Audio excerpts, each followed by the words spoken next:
Hero Charisma Exima 210. So guys, this bike is undoubtedly the best feature loaded, powerful and beautiful bike under 2 lakh and one of the best bike by Hero MotoCorp. काफ़ी अच्छी bike बनाई है Hero MotoCorp ने. And last week मुझे इस bike का test ride लेने का मौका भी मिला एंड आज के इस वीडियो में मैं उसी टेस्ट राइड से रिलेटेड कुछ एक्सपीरियंस आपको शेयर करने वाला हूँ.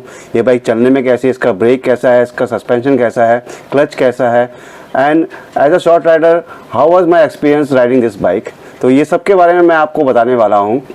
तो गाइस ज़्यादा टाइम वेस्ट ना करते, let's start with this video. But before that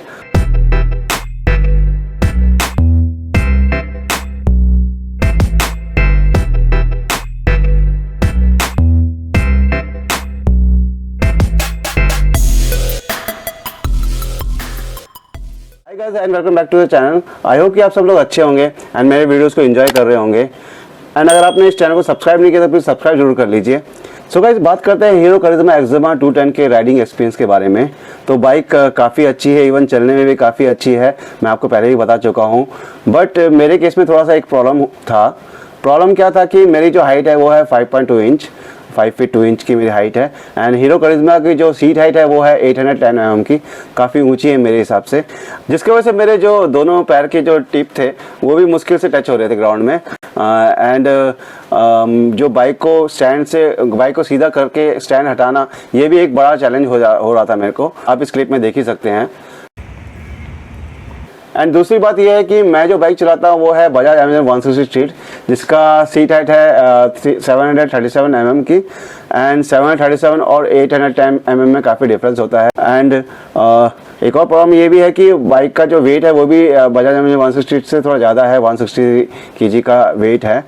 तो ये सब काफ़ी प्रॉब्लमेटिक हो जाता है, स्पेशली शॉर्ट राइडर को. आई होप कि आप सब तो समझ रहे होंगे, एटलीस्ट शॉर्ट राइडर वाले तो ये प्रॉब्लम समझ ही गए होंगे. तो गाइस इसी कारण से मैं इस बाइक का टेस्ट राइड लेने में काफ़ी डर रहा था. बस वो कहते हैं ना कि डर के आगे जीत है, तो इसके लिए मैंने डर को थोड़ा साइड किया एंड बाइक स्टार्ट की. और जैसे ही मैंने एक 10-15 मीटर का डिस्टेंस कवर किया होगा तो भाई साहब सच मानो मुझे इस बाइक में इतना कॉन्फिडेंस फील हुआ कि मेरा जितना भी डर था वो सब दूर हो गया. एंड आप बिलीव नहीं करेंगे कि 1 मिनट के अंदर ही मैं समझ गया कि बाइक काफ़ी इजी है एंड मैं काफ़ी आराम से चला सकता हूँ. एंड वो मैंने किया भी, मैंने काफ़ी आराम से चलाया इसको. 100-200 मीटर में मैंने काफ़ी आराम से चलाया. बस अभी एक बात का डर था कि मैं आगे जब सिग्नल में जाऊंगा तब कुछ प्रॉब्लम ना हो जाए, ट्रैफिक में कुछ प्रॉब्लम ना हो जाए. उस टाइम पे जब मैं पैर नीचे रखना होता है तो मैं रखने में कुछ प्रॉब्लम ना हो जाए एंड इवन ब्रेक मारते समय कुछ प्रॉब्लम ना हो जाए. बिकॉज क्या हुआ था कि जब मैं बजाज डोमिनार का टेस्ट राइड लेने गया तो मेरे को एक प्रॉब्लम फेस हुआ था. मैंने ब्रेक जैसे दबाया था तो बाइक थोड़ा सा अनकंट्रोल हो गई थी. हालांकि बजाज डोमिनार की जो वेट है वो काफ़ी ज़्यादा है अपना हीरो करिश्मा एक्सिमा से. एंड उस टाइम पे मैंने कभी अपना ABS वाली बाइक चलाई भी नहीं थी, तो इसके वजह से भी थोड़ा अनकंट्रोल हो गया था. बट इस केस में मेरा वो प्रॉब्लम नहीं हुआ.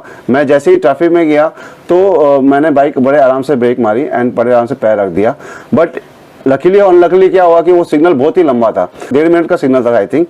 तो उस टाइम पे मैंने क्या किया कि मैंने अपना जो पैर है दोनों पैर नीचे लगाने की ट्राई की एंड एक पैर से ऊपर रख के बैलेंस करने की ट्राई की बाइक को. उसका जो वेट है वो समझने की कोशिश की एंड इस प्रैक्टिस में मुझे क्या हुआ कि थोड़ा ज़्यादा कॉन्फिडेंस आ गया, क्योंकि बाइक बहुत अच्छे से रिस्पॉन्स कर रही थी, मतलब इतना वेट फील नहीं हो रहा था. तो इस कॉन्फिडेंस की वजह से जैसे ही ट्रैफिक सिग्नल्स ऑन हुआ तो मैंने पूरी कॉन्फिडेंस के साथ बाइक निकाली. और क्या हुआ गाइस कि सिग्नल के आगे एक फ्लाईओवर था एंड थोड़ी सी चढ़ाई थी, बट फिर भी मैंने आराम से बाइक चला दी और सबसे आगे निकल गया. इवन पिलियन के साथ, पिलियन और मैं दोनों थे, फिर भी गाड़ी आराम से लगी. मुझे कभी भी कुछ पावर का लैग का फील नहीं हुआ.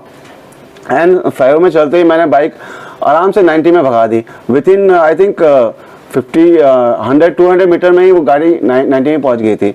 मुझे थोड़ा भी पावर लैग फील नहीं हुआ, थोड़ा भी अनकंफर्टेबल फील नहीं हुआ एंड कॉन्फिडेंस मुझे पूरे बाइक में रहा. एंड इतना नहीं, जब मैं आगे गया एंड ब्रेक मारा तो भी मुझे थोड़ा कॉन्फिडेंस आया. गाड़ी की ब्रेक बहुत अच्छी से काम की एंड गेयर जब मैं शिफ्ट कर रहा था तब भी मुझे कुछ प्रॉब्लम नहीं हुआ था. एग्रेसिव गेयर शिफ्टिंग में भी कुछ प्रॉब्लम नहीं आया मुझे. एंड ब्रेक लगा के मैंने आराम से गाड़ी कंट्रोल करके रोक दी गाड़ी. ना तो गाड़ी स्पीडिंग में प्रॉब्लम है, ना गेयर चेंज में प्रॉब्लम आया, ना ब्रेक लगाने में प्रॉब्लम आया. एंड क्लच तो इतना सॉफ्ट था कि क्या बोलें आपको. हालांकि ये स्लीपर असिस्टेंट क्लच है तो सॉफ्ट तो होना ही चाहिए, बट मुझे काफ़ी सॉफ्ट लगा। एंड इतना सॉफ्ट लगा कि आप एक सिंगल उंगली से भी चला सकते हैं इस बाइक को, कंट्रोल कर सकते हैं इसका क्लच को। तो अभी बाइक तो मैंने पार्क कर दी सिग्नल में, बट एक प्रॉब्लम क्या हुआ कि मेरे साथ जो हीरो मोटोकॉर्प्स का जो एग्जीक्यूटिव आया था, जो मेरे एज अ पिलियन आया था, उसने मुझे बोला कि गाड़ी को ट्रैफिक सिग्नल से यू टर्न मारना है, वो भी राइट से। एंड मैंने पार्क की थी गाड़ी लेफ्ट में, और बाइक को मेरे को राइट में जाके यू टर्न मारना था। एंड मैं जो फर्स्ट टाइम चला रहा था इतनी हैवी बाइक, इतनी सीट हाइट वाली बाइक एंड स्पोर्ट्स बाइक, तो आप समझ सकते हैं कितना डिफिकल्ट होगा बाइक को लेफ्ट से राइट में जाने के लिए। एंड ये जो रोड था वो 3-4 लेन की रोड है, काफ़ी बड़ी रोड है। एंड उसमें सिग्नल में काफ़ी व्हीकल्स भी खड़े थे मेरे आगे, तो वो एक अच्छी बात भी थी क्योंकि मैं थोड़ा पीछे खड़ा था एंड राइट साइड में थोड़ा व्हीकल कम थे, तो मैंने कैसे भी करके थोड़ा राइट में लेके बाइक आराम से राइट साइड में सिग्नल के स्टार्टिंग में ले जाने की कोशिश की। एंड सच मानो गाइस, मैनूवरिंग करने में इतना ईजी हुआ, स्लो स्पीड पे भी मुझे पूरा कॉन्फिडेंस आ रहा था, डर नहीं लग रहा था कि गिर जाऊंगा। तो आराम से मैं लेके गया एंड राइट के सिग्नल में ले गया था। अब इसके बाद एक और प्रॉब्लम होती है स्पेशली शॉर्ट राइडर की यू टर्न मारने में, वो भी जब खड़ी होती है बाइक। बाकी चलते हुए में तो आप यू टर्न मार सकते हैं, बट खड़े बाइक को जब यू टर्न मारना होता है तो बहुत प्रॉब्लम फील होता है। एंड स्पेशली राइट जब यू टर्न मारते हैं, बाकी जो लेफ्ट यू टर्न मारना है वो तो हो जाता है, इतना प्रॉब्लम नहीं होता है, राइट यू टर्न में थोड़ा प्रॉब्लम होता है। बट ये बाइक पे मुझे थोड़ा सा स्ट्रगल करना पड़ा एंड आराम से बाइक टर्न होगी, तो मुझे प्रॉब्लम नहीं हुआ। तो मैं खुद सरप्राइज हुआ कि इतने आराम से कैसे टर्न होगी। नॉर्मली मेरे जो बजाज एवेंजर 160 सीट है उसमें भी मुझे राइट में यू टर्न मारने में, जब मेरी बाइक खड़ी होती है तब यू टर्न मारने में मुझे बहुत प्रॉब्लम होता है, तो मेरे को काफ़ी आगे पीछे करके मेरे को यू टर्न मारना पड़ता है। बट इस बाइक में मुझे कुछ प्रॉब्लम है एंड आराम से यू टर्न मार लिया।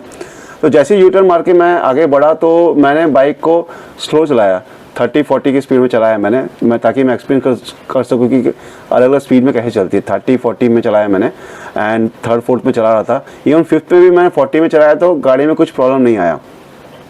तो गाड़ी स्लो स्पीड में भी काफ़ी अच्छी चलती है, तो अगर आपको स्लो स्पीड इंजॉय करना है तो वो भी आप इस बाइक में इंजॉय कर सकते हैं। एंड इसके अलावा जैसे ही मैंने बाइक को 4th गियर से जब मैंने 5th गियर में डाल के 5th गियर से जब मैंने 40 की स्पीड से जब मैंने 80 की स्पीड में जब मैंने एक्सलेट किया तो बाइक बड़े आराम से एक्सलेट हो गई। थोड़ा सा टाइम लगा था, थोड़ा सा स्पीड लैग जैसा लगा था मुझे, बट कोई प्रॉब्लम नहीं हुआ, आराम से निकल गई।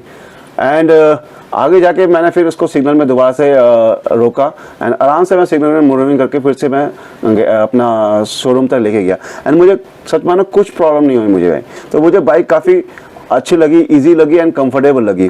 कंफर्टेबल इस बात की भी लगी क्योंकि उसका जो सीट बहुत ही कंफर्टेबल था उसका। हालांकि सीट काफ़ी चौड़ा था बट कुशन काफ़ी अच्छा है उसका एंड उसका जो ब्रॉडनेस के साथ साथ उसका जो लेंथ है वो भी काफ़ी लेंथ है। मैं राइडर की बात कर रहा हूँ।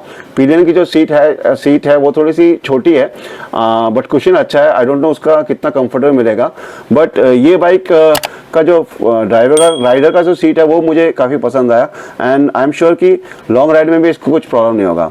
एंड दूसरा रीज़न जो मेरे को कंफर्टेबल लगा ये बाइक की, इसका जो हैंडल बार था वो काफ़ी ऊंचा है। दूसरी स्पोर्ट बाइक जैसे यामाहा R15 के जैसे एकदम नीचे नहीं है या फिर KTM के जैसा एकदम नीचे नहीं है। ये जो हैंडल बार है थोड़ा ऊपर था, जिसके वजह से उसका जो पोजीशन था वो थोड़ा स्ट्रेट था, एकदम ज़्यादा एग्रेसिव नहीं था। एंड इसकी वजह से मतलब आप आराम से लॉन्ग राइड भी इंजॉय कर सकते हैं एंड इसमें लॉन्ग ड्राइव भी कर सकते हैं।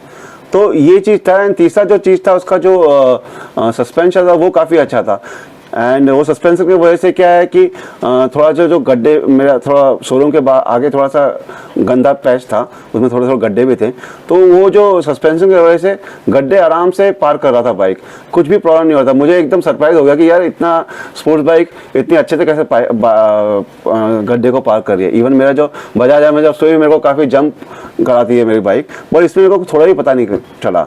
एंड तीसरा चीज़ जो था उसका टायर, वो भी मुझे काफ़ी पसंद आया एंड ब्रेकिंग सिस्टम आपको बता ही दिया है। एंड टायर जो इतना अच्छा था कि आपको ग्रिपिंग काफ़ी अच्छे, जैसे मैंने बताया कि शोरूम के आगे जो ऑफ रोड था उसमें थोड़ा सा बजरी भी थे, गड्ढे भी थे, पर उसमें भी मेरे को पूरा कॉन्फिडेंस दे रही थी बाइक। तो गाइस बाइक चलने में काफ़ी अच्छी है, पावरफुल है, इजी चलने में है एंड कुछ प्रॉब्लम नहीं होता चलाने में, इसको डर नहीं लगता है बिकॉज का जो पावर है वो एकदम सडनली नहीं आता है। सब कुछ अच्छी है बाइक में, खाली एक बात को छोड़ के, वो बात है इसके जो इंस्ट्रूमेंट क्लस्टर से रिलेटेड, नहीं बाइक का जो इंस्ट्रूमेंट क्लस्टर है वो काफ़ी अच्छा है, कोई प्रॉब्लम नहीं है आपका, चाहे इसके फीचर वाइज कहें, विजिबिलिटी वाइज कहें, लुक वाइज कहें, सब अच्छी है इसका इंस्ट्रूमेंट क्लस्टर, काफ़ी अच्छा है इसका एंड काफ़ी इन्फॉर्मेटिव भी है। बट जो प्रॉब्लम मुझे फेस हुई वो प्रॉब्लम थी कि इसका जो इंस्ट्रूमेंट क्लस्टर है, जब डायरेक्ट सनलाइट उस पर पड़ रही थी तो पूरा ब्लैंक हो जा रहा था, मतलब पूरा ब्लैंक, लिटरली पूरा ब्लैंक हो जा रहा था, कुछ भी रीड नहीं हो पा रहा था। और एक टाइम पे तो जब मैंने इंस्ट्रूमेंट क्लस्टर देखा चलाते टाइम पे, तो मुझे लगा कि यार इंस्ट्रूमेंट क्लस्टर बंद हो गया है। तो मुझे ये भी फील हुआ कि कहीं मेरा बाइक तो बंद नहीं होगा, बट मैंने जब एक्सटेंड किया तो बाइक चल रही थी, रिस्पॉन्ड कर रही थी। तो खाली इंस्ट्रूमेंट क्लस्टर में थोड़ा प्रॉब्लम हो रहा था दिखने में, और वो भी सनलाइट के टाइम पे। तो मैं डर गया था एंड थोड़ा सा ये अच्छा भी लगा नहीं मुझे कि ये, क्योंकि एटलीस्ट कुछ तो दिखना चाहिए, ये तो पूरा लिटरली ब्लैंक हो गया था। बट जैसे मैं थोड़ा आगे गया, सनलाइट थोड़ा सा पीछे हुई, तो वो फिर से दिखने लग गया। एंड पूरे राइड के टाइम पे मुझे बाकी कभी भी ये प्रॉब्लम नहीं फेस हुआ, खाली उस पॉइंट ऑफ टाइम जब सनलाइट एकदम ऊपर से डायरेक्टली जब इंस्ट्रूमेंट क्लस्टर में पड़ रही थी, उस टाइम पे ये प्रॉब्लम फील हुआ। एंड ये प्रॉब्लम आई थिंक बहुत सारे यूट्यूबर ने अपने रिव्यू वीडियो में भी डाला है। आई डोंट नो ये प्रॉब्लम सॉल्व क्यों नहीं हुई।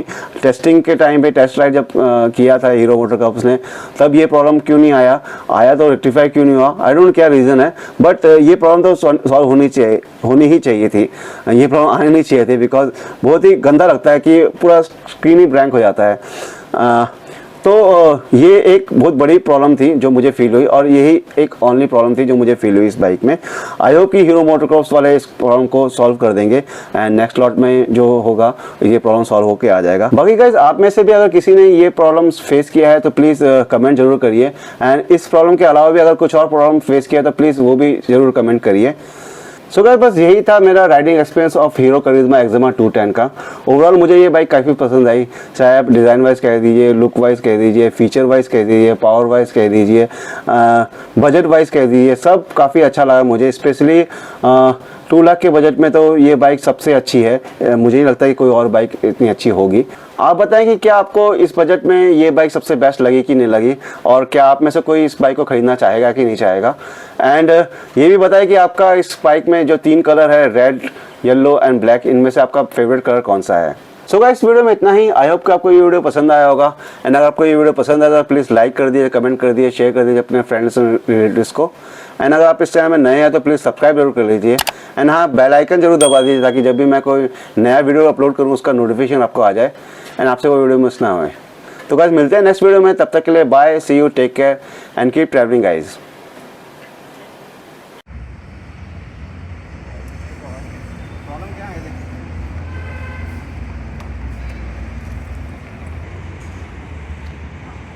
अभी इस तरफ करने में थोड़ा टेंशन आ रही है।